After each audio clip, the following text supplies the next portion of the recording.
Furtos, roubos de celulares, golpes pela internet, tudo isso passa a ter punição mais severa no país a partir de agora. A nova lei sancionada pela Presidência da República altera o Código Penal e já está em vigor. Por exemplo, quem emprestar a conta bancária para criminosos ou aplicar golpes nas redes sociais agora vai enfrentar penas maiores de prisão. Vamos conversar sobre isso com o Cristiano Vicente, especialista em tecnologia, pode nos auxiliar neste tema certamente. Cristiano, um prazer estar aqui contigo, ótimo dia. Prazer mais uma vez, João. Vamos lá falar quão eficiente pode ser, né, esta decisão do Congresso, junto com a Presidência da República ali, através dessa sanção. Você imagina que estamos no caminho correto? É preciso fazer algo mais, além de simplesmente reprimir esse tipo de atividade?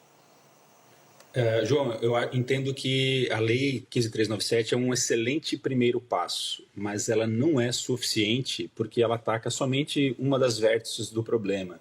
Eu entendo que, além do posterior, quando o crime já aconteceu, e esse é o ponto, a lei ela é muito clara em termos de ações que serão feitas e punições para os golpistas depois que o golpe ocorre.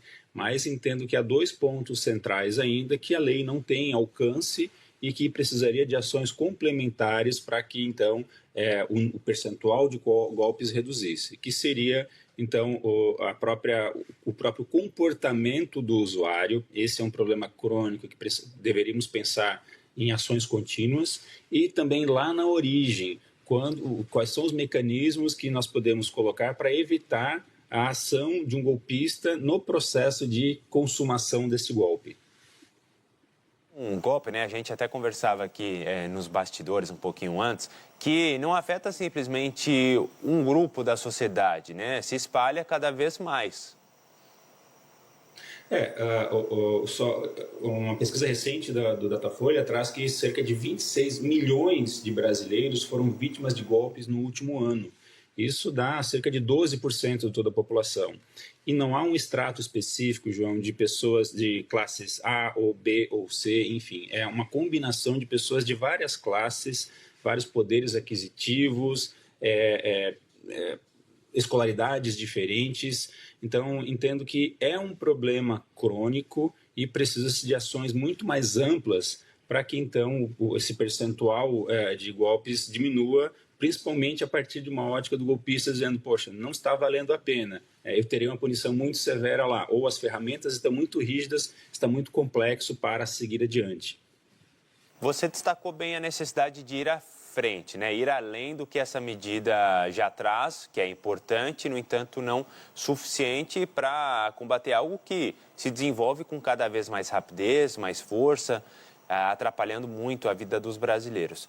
Você se considera uma voz dissonante, digamos assim, quando pensamos no que as altas instâncias do poder estão fazendo? Ou seja, o que fizeram lá, pelo que você entende, eles acham que já é suficiente ou ainda parece existir um debate para realmente que as coisas que precisam acontecer, como você disse, precisamos ir além para que essas coisas realmente, na prática, sejam implementadas? Perfeito, João. Entendo que precisamos ir além. Trago um exemplo, e é uma iniciativa do próprio governo, por exemplo, a ferramenta BC Protege Mais, que é uma ferramenta que todo brasileiro pode acessar o site do Banco Central e bloquear o seu CPF para evitar que seja criada uma conta corrente, por exemplo, no seu nome.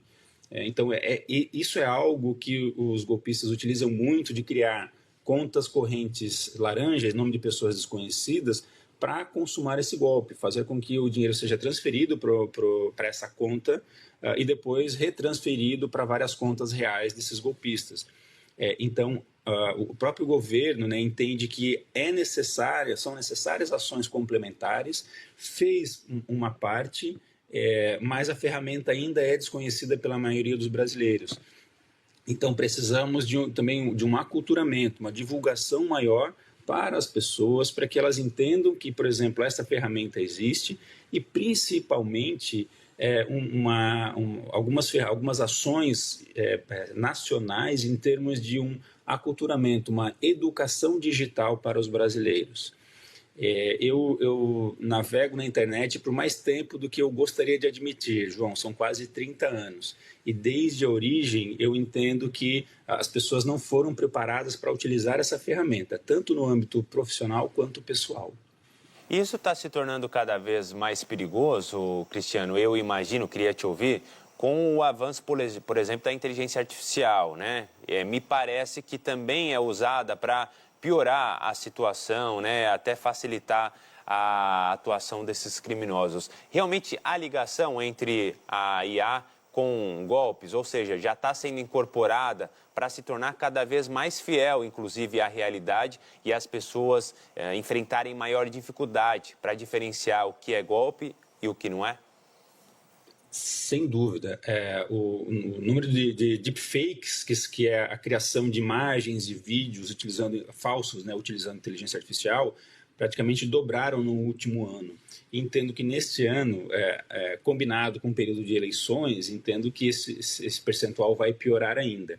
Então, essas ferramentas são utilizadas para que um golpista possa interagir com uma pessoa se passando por um familiar, inclusive com vídeo, e uma pessoa que não está muito preparada para lidar com ferramentas digitais vai acreditar fielmente de que aquele golpista, utilizando uma ferramenta digital para se parecer com o familiar, vai conseguir obter algum tipo de dinheiro, de recurso, ou extrair algum recurso daquela pessoa.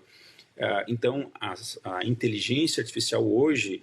A inteligência artificial, vamos deixar claro, ela é uma ferramenta boa, mas obviamente o grande problema é o que as pessoas, o que os golpistas fazem com ela.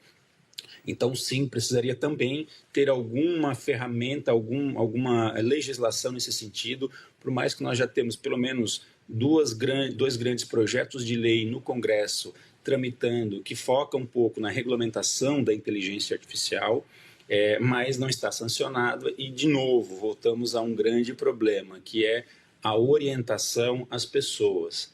Eu acho que entendo que precisaria ter um movimento aí de empresas, de poder público, para um treinamento, uma capacitação de forma contínua, porque a cada ano vão surgindo novas ferramentas, novas tecnologias que os golpistas vão utilizar e a maioria dos brasileiros não está preparada para isso.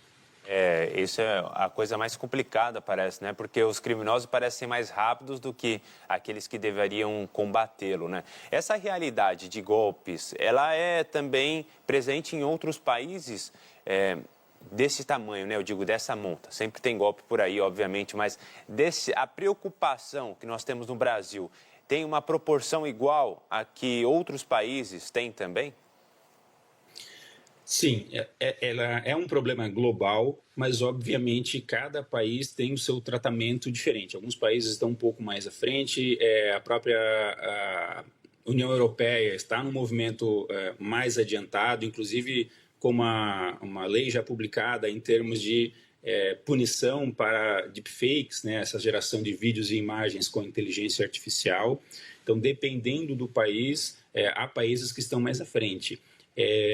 Na América Latina, em termos de números absolutos, o Brasil está à frente, até por conta do tamanho do país, mas ainda assim, em termos percentuais também, é o país que mais tem detectado, por exemplo, essas deepfakes que eu tenho comentado e também detectado golpes digitais.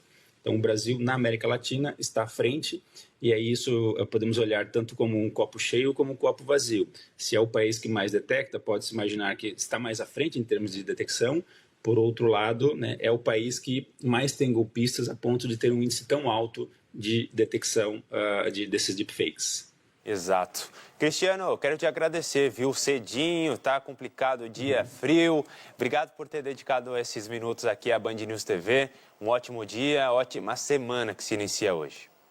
Obrigado, é sempre bom estar aqui, João. Valeu, sempre um prazer. Um abraço.